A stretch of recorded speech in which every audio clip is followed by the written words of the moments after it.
Good afternoon and as usual welcome to my Hindi class children first year.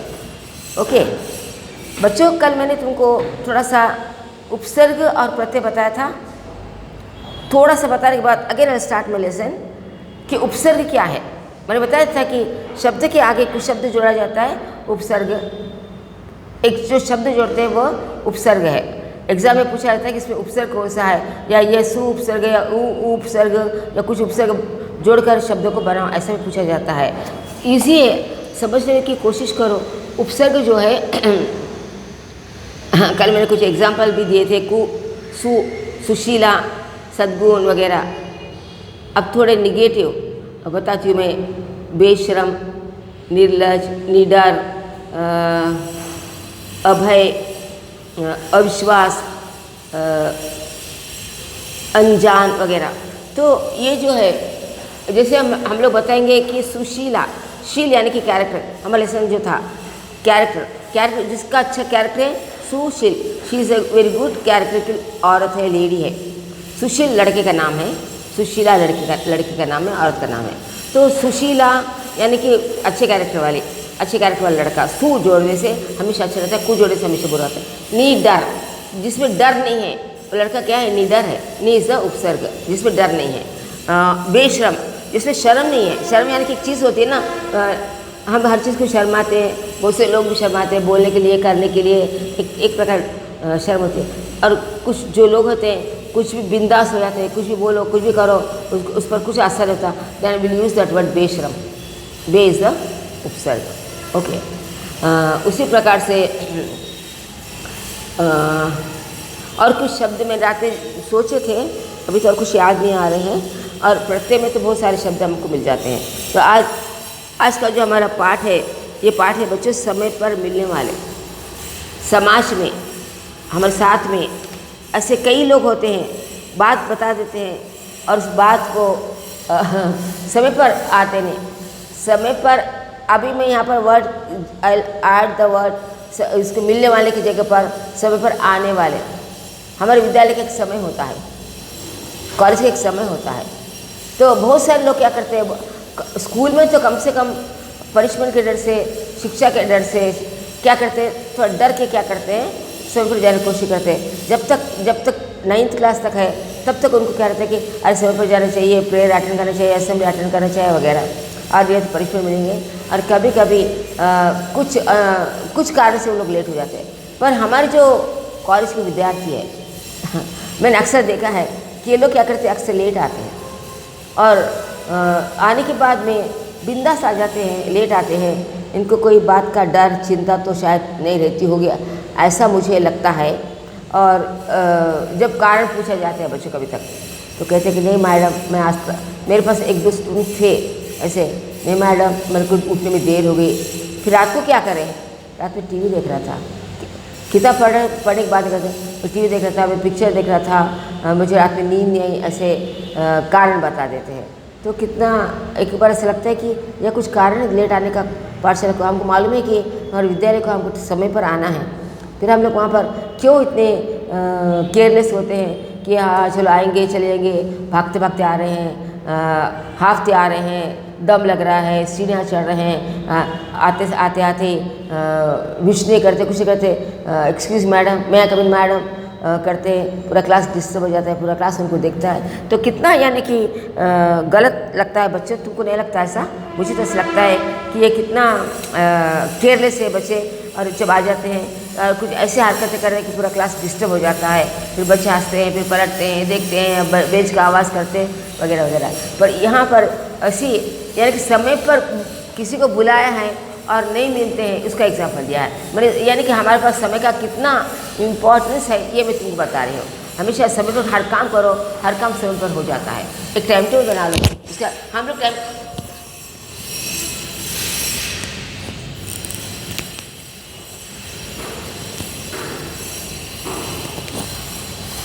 लोग time table क्यों बनाते हैं बच्चों? ये टाइम, इस जो पीरियड है, ये क्लासेस चल रहे हैं, वो क्या है, उसी समय तो क्लासेस ख़त्म होना चाहिए। उसी समय पर उतना एक हमारे लिमिटेड पीरियड देता है समय दिया जाता है, उसके अंदर हमको काम ख़त्म करना है। अगर हम लोग काम ख़त्म नहीं करें तो हमको उसके लिए थोड़ा सा कष्ट उठाना पड़ता है, क्योंकि एक्स्ट्रा क्लासेस लो, फिर पढ़ो, फिर बुलाओ बच्चों को, फिर बताने की कोशिश करो, क्योंकि एक तो हमारी ड्यूटी है कि उनको ख़त्म करना है। पर हमको जो समय दिया जाता है हम कभी भी लेट नहीं आते, हम क्लास में कभी लेट नहीं जाते हैं, समय पर जाते हैं, समय पढ़ाते हैं, और समय होते हम लोग क्या करते हैं, क्लास के बाहर चले जाते हैं। तो पर हमारे इस सोसाइटी में, समाज में ऐसे कई लोग हैं, कई काम करने के लिए बोलते हैं, वो काम को सही समय पर कर नहीं पाते हैं। और जो हमारे लेखक है हरिशंकर परसाई, इन्होंने ऐसे समझ को व्यंग्य किया, क्रिटिसाइज किया है कि लोग कैसे हैं समाज में। इस हरिशंकर परसाई का और एक पार्ट था हमारे सेकेंड ईयर में, जो पुरानी किताब थी उसके अंदर कि बारात, कुछ थी बारात, तो उसके अंदर क्या था कि लोग शादी में जाते हैं, शादी हो जाती है, वहाँ से उनको अपने गांव जाना है, उनको बस नहीं मिलती है, बस के लिए उन्हें कितनी दिक्कतों का सामना करना पड़ता है। यानी कि एक व्यंग्य शादी ब्याह में किस प्रकार से व्यंग्य होता है। जाते समय लोगों को क्या करते हैं, बड़े बाजे गाए के साथ में बड़े इज्जत के साथ ले जाते हैं, और जब शादी हो जाती है, ब्याह हो जाती है, लोग क्या करते हैं, इन लोगों को जो बाराती होते हैं इनको अच्छे रिसन था जी, तो इनको फिर केयर नहीं करते, छोड़ देते, चलो अब तो हमारा काम थोड़ा सा हो गया। और ये लोग क्या करते, लुढ़कते करते अपने कन्वेंस के अनुसार, अपने अनुसार क्या करते, घर तक पहुँचने की कैसे कोशिश करते, कैसे पाठ था इस हरिशंकर परसाई जी का ही। तो इन्होंने इस प्रकार से कई समाज में कई जो रीति रिवाज है, गलत रास्ते जो है, इसके ऊपर उन्होंने व्यंग्य किया, इसको क्रिटिसाइज किया है, इसका मजाक उन्होंने बनाया है। हरिशंकर परसाई का जन्म मध्य प्रदेश के होशंगाबाद जनपद में इटारसी के निकट स्थित जमानी नामक ग्राम में सन 1924 में 1924 में हुआ था। इनकी प्रारंभिक शिक्षा से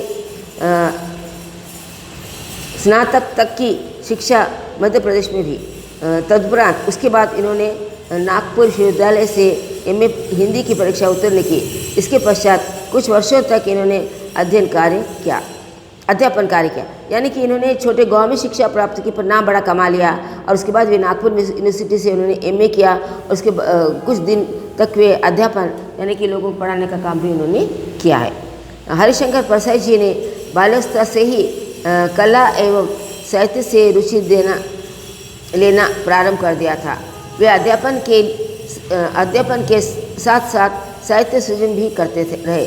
दोनों कार्य साथ साथ से चलने के कारण अध्यापन कार्य छोड़कर साहित्य साधना को ही उन्होंने अपना जीवन लक्ष्य मान लिया। इनके निबंध और व्यंग्य समसामयिक पत्रिकाओं से प्रकाशित होते रहते थे, लेकिन उन्हें नियमित रूप से धर्मयुग और साप्ताहिक हिंदुस्तान के लिए अपनी रचनाएं की, और सन 1995 में इनका स्वर्गवास हो गया। ये कई दिनों तक पढ़ाने का काम करते थे, और पढ़ाई काम के साथ में ही लिखने का भी काम करते थे। पर जो साहित्य लिखते थे, जो लोगों के लिए जो लीक लिखते थे, जो करंट जो होता था उसके बारे में वह हमेशा व्यंग्य करते थे, उसके बारे में हमेशा लेख लिखते थे, लोग बताते थे। अभी बच्चों हमारा हिंदी मिलाप में नरेंद्र नाम का एक व्यक्ति है, जो अपनी हैदराबादी दक्षिणी हिंदी तेलुगु मिश्रित भाषा में कविताएं करता है। इतनी सुंदर कविता होती है, इतने सुंदर शब्द होते हैं, और लोगों को क्या करता है, हमेशा क्रिटिसाइज करता है, व्यंग करता है, लोगों एक प्रकार की सीख भी इसमें देने की कोशिश करता है कि समाज में आजकल क्या हो रहा है। तत्कालीन यानी कि करंट जो चीज़ होती है उसके ऊपर कविता लिखकर लोगों को बताता है। मेरे पास कभी है, जब हम लोग मिलेंगे तब मैं क्या करूँगी, कविता लाकर तुम्हारे सामने पढ़ूँगी। तो ये जब तत्कालीन करंट इमीडिएटली जो चीज़ होती थी वे क्या करते थे, पत्रिका में छाप देते थे। तो इनको पढ़ाने में वहाँ पर थोड़ी सी दिक्कत होने लगी थी, उनको समय नहीं मिल पाता होगा, उनको दिमाग में लिखने के लिए समय नहीं मिलता होगा, इसलिए क्या किया, पढ़ाने का काम छोड़कर सिर्फ साहित्य में ही उन्हें रुचि ली, लिखने का काम किया, और पत्रिका में क्या करते अपने विचारों को प्रकट करते थे। जो कुछ समाज में हो रहा है उसके ऊपर उन्होंने क्रिटिसाइज किया, उस पर उन्होंने व्यंग्य किया है। और इन्होंने नियमित रूप से regularly history write for Dharmayug एक मैगजीन निकलता था पुराने ज़माने में, आजकल धर्मयुग शायद आता भी नहीं होगा, अरे ये मुझे तो नहीं मालूम है, तो उसको देखी नहीं। आजकल हम लोग जो पढ़ते हैं वो हिंदी वार्ता पढ़ते हैं, मिला पढ़ते हैं, कुछ मैगजीन्स वगैरह पढ़ते हैं, सरिता वगैरह कहानी जो होती है, हम लोग सोचते हैं कि कहानियाँ होती है, पर उसके अंदर एक मॉरल होता है, हमको एक सीख मिलती है। और साप्ताहिक हिंदुस्तान पहले आता था, तो इसमें क्या करते हैं, रेगुलरली आपने लेख लिखते, जैसे कि मैंने नरेंद्र सहाय जो भी है जो लिखते हैं रेगुलरली। मंडे भी उनकी कविता आती है, संडे भी हिंदी मिलाप में एक जो छोटा सा मैगजीन रहता है, एक छोटी सी किताब होती है, उसके अंदर की कविता बराबर रहती है, उसके अंदर हमेशा रेगुलर लेख लिखते रहते हैं। हिंदी साहित्य के व्यंग्यकारों में हरिशंकर परसाई जी अग्रगण्य थे। सामाजिक और राजनीतिक क्षेत्र में भी फैली विसंगतियों पर आपकी दृष्टि सदैव रहती है। समसामयिक जीवन में समय पर मिलना सबके लिए महत्वपूर्ण होता है। परसाई जी के व्यंग्यपरक निबंध पाठकों को सचेत करते हैं और अपने जीवन व्यवहार को सुधारने की दिशा में प्रेरित करते हैं। व्यंग्य को अतिरिक्त उन्होंने साहित्य की अन्य विधाओं का भी अपनी लेखनी चलाई थी, परंतु इनकी समृद्ध प्रसिद्धि व्यंग्यकार के रूप में भी हुई है। तो इन्होंने ये साहित्य लिखते थे, लेख लिखते थे, लोगों को बताते, कुछ अलग अलग टॉपिक्स पर लेते थे, पर जहाँ पर व्यंग्यकार की दृष्टि में इनका महत्वपूर्ण स्थान है, सबसे बड़ा स्थान इनका ही है कि इन्होंने, जैसे कि मैंने कहा कि नरेंद्र जी का जो स्थान है आजकल हमारे हैदराबाद में, तो वही स्थान, उससे ऊंचा स्थान भारत में साहित्य में, हिंदी गद्य के साहित्य में परसाई जी का नाम बड़ा ऊंचा है। और इन्होंने सामाजिक, सोशल और पॉलिटिकल क्षेत्र में जो घटनाएं घटती है, जो हम लोग देखते हैं, हम लोग लिख नहीं पाते हैं, हम बता नहीं पाते हैं, पर जिसको गर्स होता है, जिसको धैर्य होता है, वो लोग क्या करते हैं, किताबें में अंधाधुंध छाप देते, बता देते लोगों को। आजकल जो वायरल हो रहा है, हम लोग वर्ड्स यूज़ करते हैं वायरल, ये ऐसा करा है, उसने ऐसा किया है। अब जैसे कि बहुत सारे लोग जो होते हैं जो स्पीचेस देते हैं वगैरह, और स्पीचेस में कई बातों का उल्लेख होता है, कई गलत बातें करते हैं, कई गलत काम बताए जाते हैं, एक दूसरे को क्रिटिसाइज़ करते हैं, एक दूसरे को पर उछालते हैं, एक दूसरे की बुराइयाँ गिनते हैं। ये सारी बातों को जो पत्रकार होते हैं, जर्नलिस्ट होते हैं, क्या करते हैं, अपनी पत्रिकाओं में, अपने मैगजीन से, अपनी किताबों में, मैगजीन्स पे छाप देते हैं, न्यूज़पेपर में छाप देते हैं। तो उसके लिए फिर उनको अगर कई गलत बात लिख दी तो उसके लिए उनको प्रूफ भी करना पड़ता है। पर हरिशंकर परसाई जी ने ऐसी बातों को अपनी पत्रिकाओं में, अपने मैगजीन्स पे लिखने की कोशिश की है, लिखा भी है, कोशिश की, लिखा ही है। और परसाई जी ने व्यंग्यपरक निबंध पाठकों को सचेत, और व्यंग्य के द्वारा पाठकों को के लोगों में जो बुराई हो रही है, जो लोग एक दूसरे की बुराई खींच रहे हैं, एक दूसरे की टांग खींच रहे हैं, एक दूसरे को नीचा दिखा रहे हैं, एक को नीचा दिखाकर हर एक क्या करता है, कुर्सी के लिए लड़ता है, हर एक को नीचा दिखाकर उसके ऊपर चढ़कर ऊंचे पर चढ़ने की कोशिश करता है। तो कैसा समाज में कैसी घटनाएं घट रही है, इसका और उसका ये लोग क्या करते हैं, हमारे सामने एक सही क्या कहते हैं कि चित्र हमारे सामने प्रस्तुत करते हैं। और आजकल हर चीज़ जो है टीवी चैनल पर हम लोग बहुत सारी चीज़ों को वायरल जो भी घटनाएं घट रही है देश में विदेश में कहीं पर भी, इसको ये लोग किस प्रकार से बताते हैं। हम लोग इसको देखकर हम भी सोचने के लिए मजबूर हो जाते हैं कि सचमुच भी क्या ऐसा हो रहा है।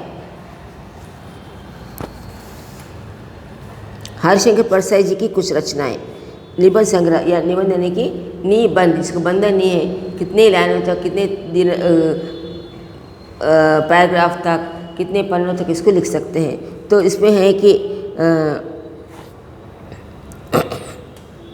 तब की बात और थी, भूत के पांव पीछे, बेमानी की परत, पगडंडियों का ज़माना, सदाचार का तावीज़, वैष्णव की फिसलन, माटी कहे कुमार से, शिकायत मुझे भी है, और अंत में अपनी अपनी बीमारी, आवारा भीड़ के खतरे, ऐसा भी सोचा जाता है। आदि उनके उल्लेखनीय निबंध यानी बड़े हैं। और कहानियाँ जो है, जैसे उनके दिन फिरे, दो नाक वाले लोग, हंसते हैं रोते हैं, भोला राम का जीव। और उपन्यास है, उपन्यास की बहुत बड़ी एक ही किताब होती है, कहानियाँ तो छोटी छोटी होती है। तो तट की खोज, रानी नागफनी की कहानी, ज्वाला और जल, उनके प्रसिद्ध उपन्यास है। बच्चों एग्जाम में कभी पूछा जाता है कि उनके कुछ उपन्यास के नाम लिखो, कभी कभी उनको पूछा जाता है कि कुछ कार्य संग्रह के नाम लिखो, कुछ उपन्यास के नाम लिखो, ये तुमको याद करना है। मुझे एक ही पाठ याद है, भोलाराम का जीव। भोलाराम नाम का ये क्या है, गवर्नमेंट सरकार में कैसे लोग कैसे लोगों को क्या करते हैं, एक चीज़ के लिए जो ऑफिस में सरकारी कार्यालयों में किस प्रकार से धांधली होती है, किस प्रकार से लोगों को घुमाते हैं, एक छोटे से काम के लिए कितने कितने दिनों तक उनके चक्कर काटने पड़ते हैं, कभी कभी तो कई पैसे भी लोग कैसे लूटते हैं वगैरह बातें इसमें बताइए। भोलाराम का जीव। भोलाराम का एक मनुष्य होता है, एक सज्जन होता है, उसकी मृत्यु हो जाती है और उसको पेंशन मिलने वाली होती है, और उस पेंशन के लिए वह कैसे दर बदर कैसे वह भटकता रहता है, कितने बार वो उस पेंशन ऑफिस की चक्कर काटता है, ये उसने बताने की इसके अंदर कोशिश की है। जब समय मिलेगा, जब मिलेंगे हम क्या करें इसके बारे में बात करेंगे। तो यहाँ पर एक दिया है, समय पर मिलने वाले आदमी 3 तरह के होते हैं। समय पर न मिलने वाले, समय पर किसी के घर न जाने वाले, और तीसरा जो है न समय पर घर पर मिलते हैं और न किसी के घर पर जाते हैं। तो यहाँ पर हम लोग पहले बात करें कि समय पर न मिलने वाले। एक टाइम देते हैं कि कल मैं 9 बजे तुम्हारे घर आऊँगा, तुम कल मेरे 9 बजे आओ, मैं घर पर ज़रूर रहूँगा।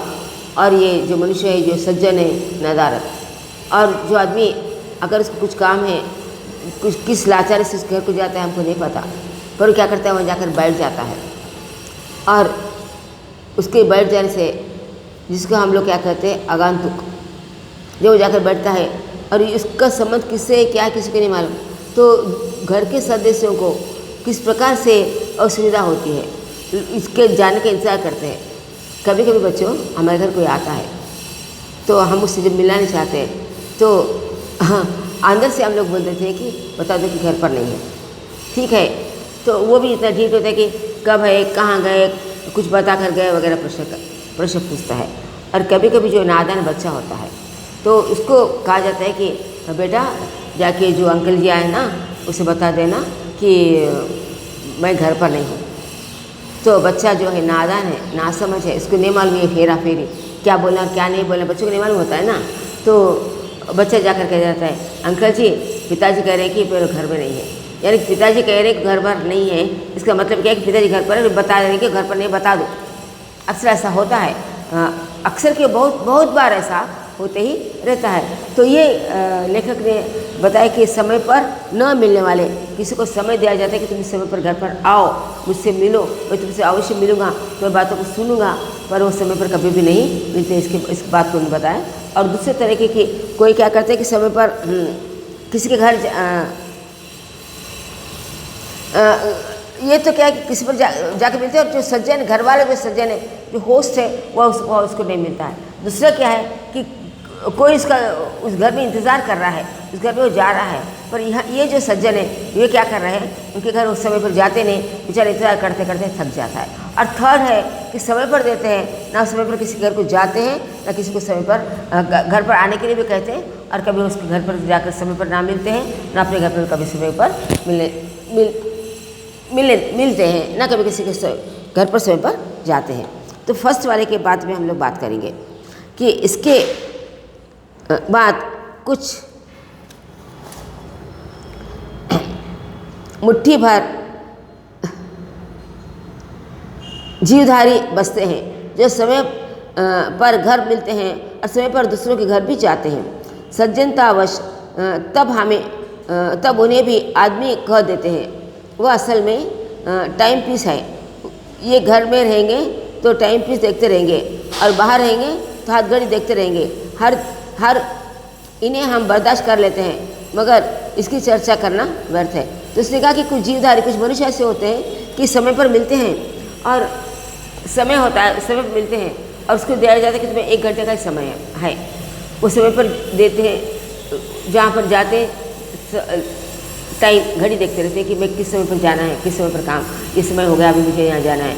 और उसको 1 घंटे का समय है या आधे घंटे का समय है, 20 मिनट का समय, और 20 मिनट तक उसको क्या बात करना है, और घड़ी घड़ी क्या करेंगे, टाइम देखते रहेंगे और 20 मिनट हो रहे हैं, अभी जिस सज्जन से हमको मिलना है वो क्या करेंगे, अभी आ जाएंगे, अभी आ जाएंगे, वो समय देखता रहेगा। जब वो जाएंगे उसके लिए भी अभी 20 मिनट है, अभी 10 मिनट है, पता नहीं कब जाएंगे। नाक मुँह सिकोड़ते हैं और उसके जाने का इंतज़ार करते हैं, बार बार टाइम देखते हैं। अक्सर ये बात ना मीटिंग में होती है कि यार इतना समय होगा मीटिंग, सोचते हैं बहुत इतना समय लग गया है, कब खत्म। ऐसा हम लोग क्या करते हैं, अपने एक्शंस करके बता देते हैं। तो ये बात यहाँ पर उसने बताने की कोशिश की है। और जानते उनके बारे में बात करने बैठे लेके कह रहे हैं, चर्चा उसकी करनी है जिन्होंने सुबह 8 बजे घर पर मिलने का वादा किया था, घर पर वे घर पर नहीं हैं। हम उनकी बैठक में इंतज़ार कर रहे हैं। बड़ा लड़का शिष्टता का निर्वाह करने के लिए बैठा हुआ कोई किताब पढ़ रहा है। वह बीच बीच में आंख की ओर से हमें देख लेता है कि हम उठने की तैयारी कर रहे हैं या नहीं। अक्सर होता है बच्चों कि जो लेखक है बताया कि वे किसी के घर गए हैं और 8 बजे का समय वहाँ पर दिया है, 8 बजे जाकर वहाँ पर बैठ गए हैं, उनके ड्राइंग रूम में बैठे हैं। तो वहाँ पर उनका बड़ा जो बेटा है वह कुछ पढ़ने की कोशिश कर रहा है। उसको बताया कि भाई कोई सज्जन आते हो तुम क्या करो, उनको अटेंड करो। वो कुछ बातचीत नहीं कर रहा है। पीछे लेखक क्या करते हैं, ये किताब उठाते हैं, उसको पढ़ने की कोशिश करते हैं, पत्ते पलटते हैं, देखते हैं, करते हैं, वो सारा पढ़ना हो जाता है। और जो सज्जन मिलने के लिए आते हैं, 8 बजे का समय दिया है, वो नहीं आते हैं। अब ये थोड़ी देर में ये जो लड़का बैठा हुआ है ड्राइंग रूम में, वो क्या करता है कि इसका जाने का इंतज़ार करता है और धीरे से देखता है क्या ये उठने की कोशिश करे। अक्सर ये हमारे घर में भी अक्सर होते रहता है और उठने की कोशिश करता है, वाह पता नहीं कब जाएंगे अभी, क्योंकि पिता की आज्ञा का पालन करना है। पिता ने कहा है कि वो जब तक सज्जन बैठेंगे तुम वहीं पर बैठे रहो, और उसको शायद कुछ काम भी होगा, जाना होगा, वो बोर भी हो रहा होगा, वो कितनी देर तक पढ़ेगा। लड़कों को इतनी देर तक पढ़ने की आदत भी नहीं होती है, तो वो क्या करेगा कि उनके जाने का कितनी देर तक इंतज़ार करता रहेगा और धीरे से देखने की कोशिश करता है कि ये जा रही है नहीं। फिर कुछ देर के बाद क्या करते हैं, घर की औरतें आती हैं, उनको वहाँ से कहीं जाना है, एक ही वरांडा है, वहाँ से उनको निकलना है, उनको कुछ काम धंधे करना है, कुछ काम काज करना है, तो वो भी क्या करेंगे, बार बार आकर उसको देखते रहेंगे कि ये जा रहा है या नहीं जा रहा है, ये कब जाएगा, मैं अपना काम कब कम करूँ। और जो पिताजी जिससे जो घर के जो सज्जन है जिसने उसको मिलने का वादा किया था 8 बजे, उनको भी शायद कहीं बाहर जाना है, तो वो भी शायद अंदर से इंतज़ार करते थे कि ये पता नहीं ये बंदा कब उठकर यहाँ से जाएगा वगैरह।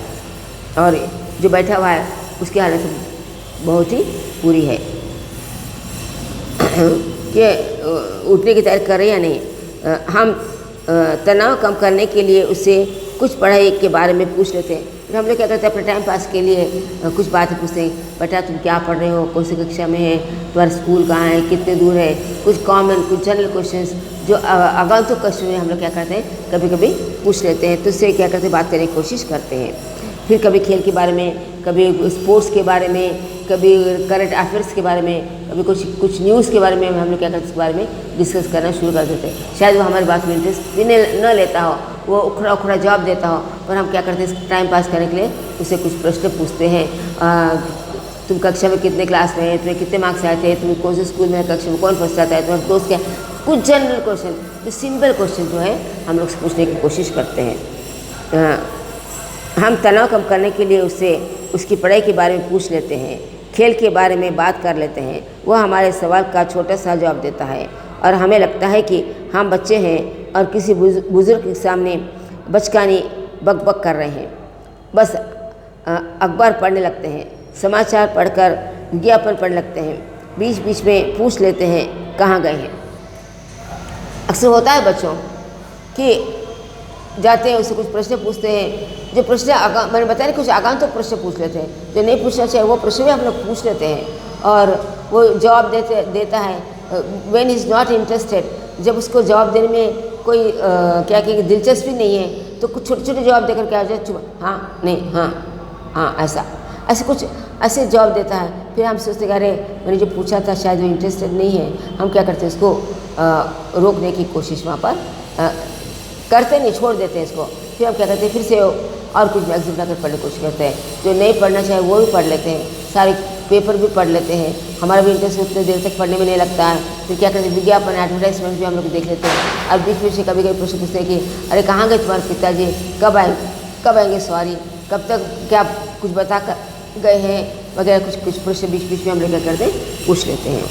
वह कहता है पता नहीं, सॉरी छोटा सा जवाब, कब तक आएंगे पता नहीं, कुछ कह गए हैं कुछ नहीं। यानी कि वो बात को टालने के लिए कुछ जैसे प्रश्न जैसे बताए कि हाँ नहीं हाँ ऐसा हो, ऐसे छोटे छोटे जवाब वो दे देता है। और जब वो छोटे छोटे जवाब वो दे देता है तो हम भी क्या करते हैं, उसको छोटे छोटे प्रश्न पूछ लेते हैं।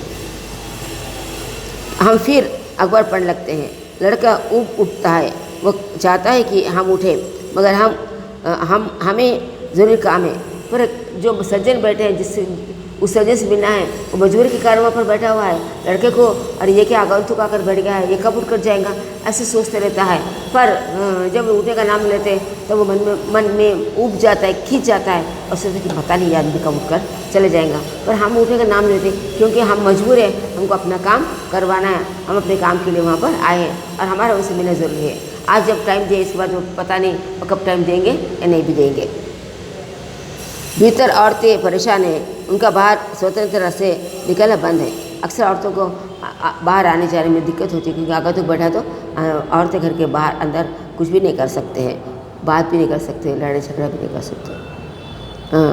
भीतर से पास से दरवाज़ा है, भीतर औरतों की बातें सुनाई देती है। यह अच्छा है, सवेर से आकर बैठ गया।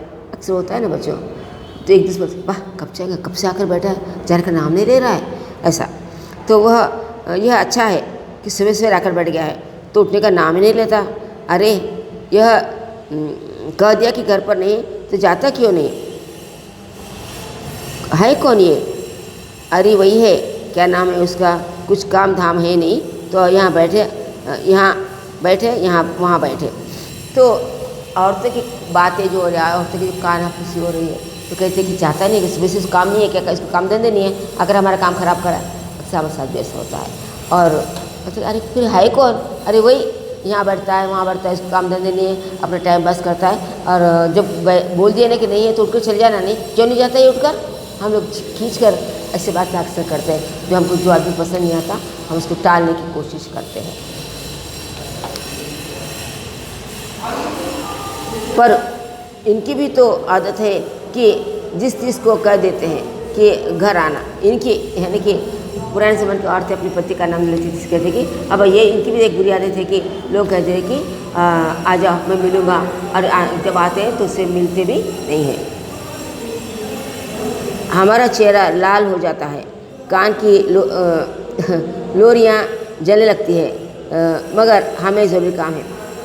सुनकर गुस्सा आता है, अपने आप गुस्सा आता है, मनुष्य के ऊपर गुस्सा आता है, उसके ऊपर गुस्सा आता है। पर हम लोग क्या मजबूर है, क्योंकि अगर आज हम लोग उठ चले गए और उसकी बातों को हम लोग उल्टा का जवाब दे दिए तो हमारा काम क्या है, बिगड़ जा सकता है। इसलिए हम लोग क्या करते हैं, चुपचाप उन बातों को सह लेते हैं, अपने मन महसूस कर वहाँ पर बैठे रहते हैं। लोग बातों को सुनाई देती है, पर हम लोग क्या करते हैं, इस बात को निगलेक्ट करते हैं, छोड़ देते हैं। अक्सर हमारे साथ भी ऐसी बातें होती ही रहती है, समाज में, सोसाइटी में, हर घर में, जिसको हम नहीं चाहते हमारे घर जब आगंतुक आ जाता है तब उसको टालने की इसी प्रकार से कोशिश करते हैं। ओके, थैंक यू बच्चों, कल और क्लास लेंगे। I continue that class tomorrow. Thank you, धन्यवाद सुनने के लिए। पता नहीं सुन रहे या नहीं सुन रहे।